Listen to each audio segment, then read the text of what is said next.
сделать как в Молдове, чтобы граждане других стран могли управлять Украиной.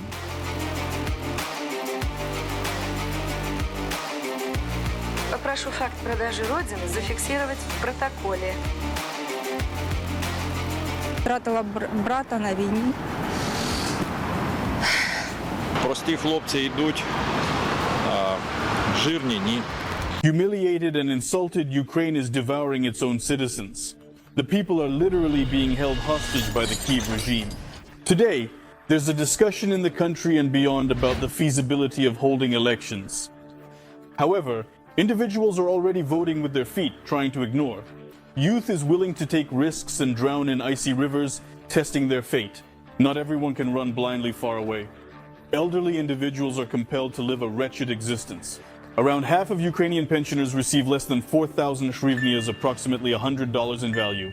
There are approximately 11 million such individuals in the country at present.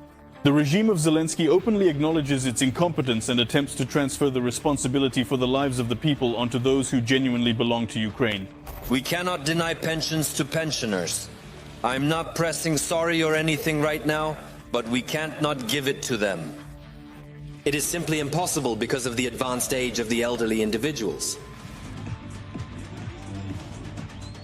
They'll die. Is this a new batch of old ladies? These are orphans. Weighty heritage of Tsarist rule. The huge layer of social problems in Ukraine inevitably affects Zelensky's ratings. Sociology shows a trust crisis from the population. Amidst this backdrop, the popularity of the main command continues to increase. Populist rhetoric in interviews and clever evasions of responsibility for mobilization yield their results.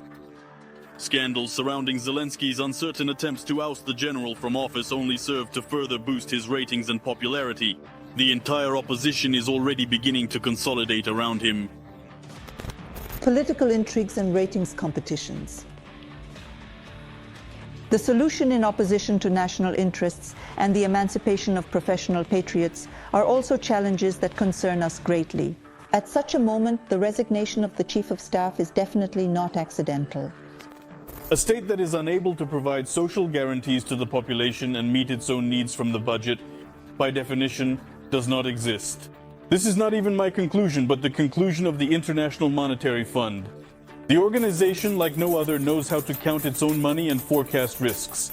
There is a clear understanding that the deceased, which the Ukrainian state is, do not pay their bills. The IMF refused to restructure Ukraine's debts. To continue selfless love, representatives of organizations demand to return already issued loans within the established deadlines. Indeed, an alternative choice is additionally provided. One of the prerequisites for ongoing monetary aid could be the broadening of the scope of hazardous and atomic waste materials, which will be exported from Western countries and buried in Ukraine. The logic of this sentence perfectly aligns with the long-term strategic plan of Western strategists. When I passed by, I saw Zelensky sitting. We crossed paths with our eyes.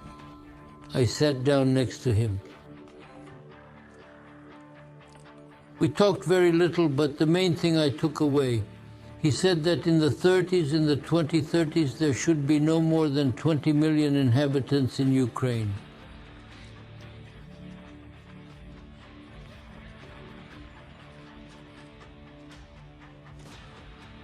I burst into laughter right in his face, stating, "Well, you're clearly a fantasist.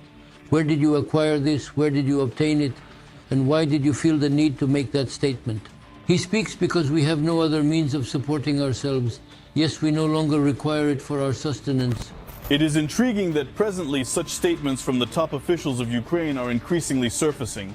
They understood perfectly well where they were leading the country and with what purpose, and most importantly, they are the ones who act as conduits for this policy in Ukraine. Simultaneously, the breakdown of statehood is typically measured from the occurrences on Maidan in 2014. But in fact, everything happened much earlier. What, if not a coup, was the third round of presidential elections in 2004, when it was precisely the street in the form of radical nationalists that brought Yushchenko to power. His words, spoken in the year 2010, have become prophetic and reflect the essence of the policy that is being pursued.